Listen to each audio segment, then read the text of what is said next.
حمزہ بھائی دیکھیں، آپ انسان ہیں اور انسان سے خطا ہوتی ہیں۔ اگر انسان خطائیں چھوڑ دے، گناہ چھوڑ دے، تو پھر یہ انسان کہلانے کے لائق نہیں رہتا، پھر یہ ایک فرشتہ بن جاتا ہے۔ اور اگر فرشتوں کو یہ صفت انسانیت دے دی جائے، گناہ کرنے والی صفت، اور پھر فرشتے گناہ نہ کریں، تو ایسا ممکن نہیں ہے۔ تو ہم انسان ہیں، ہم سے خطائیں ہوں گی، گناہ ہوں گے، غلطیاں ہوں گی، غفلتیں ہوں گی، سستیاں ہوں گی، ہم گریں گے، پھر اٹھیں گے، اللہ کی طرف دوڑیں گے۔ ہم کبھی بھی ایک سچویشن میں نہیں اپنے آپ کو رکھ سکتے، ٹھیک ہے؟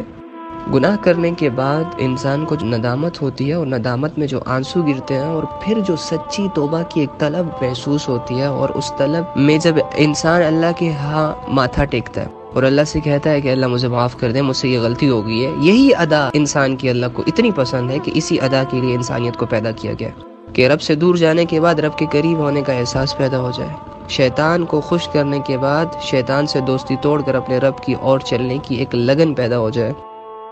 تو دیکھو یار، اپنے آپ کو انسان کی کیٹیگری میں سمجھو، ٹھیک ہے؟ کمزور سمجھو خود کو، اور تمہارا رب جب توبہ کرنے سے خوش ہوتا ہے تو اسے خوش کرو۔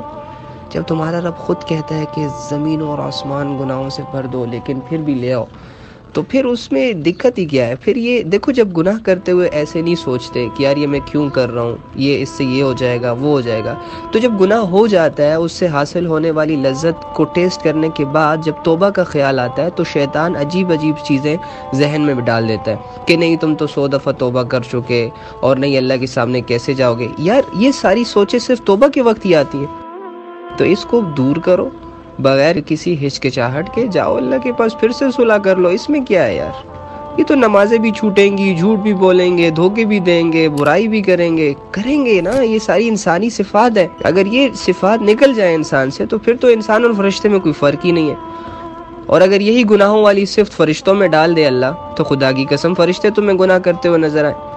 تو یہی بات ہے یار، کوئی بات نہیں، ہو جاتا ہے انسان سے، چھوٹی موٹی بات ہے۔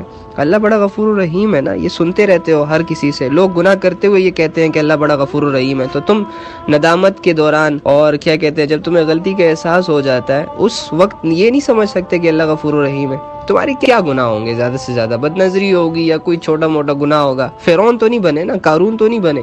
اللہ کے بندے، جب اللہ اتنے بڑے بڑے لوگوں کو، اتنے بڑے بڑے گناہگاروں کو موقع دے سکتا ہے، تو تم تو نبی صلی اللہ علیہ وآلہ وسلم کی امتی ہو۔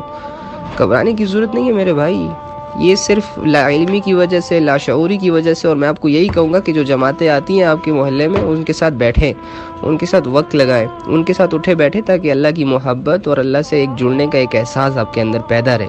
جب آپ کٹیں گے ماحول سے تو ڈیفینیٹلی پھر انہی سوچوں کا شکار ہو جائیں گے، پھر آپ کمزور ہو جائیں گے، پھر آپ شیطان کے ہاتھ بہت جلدی آ جایا کریں گے۔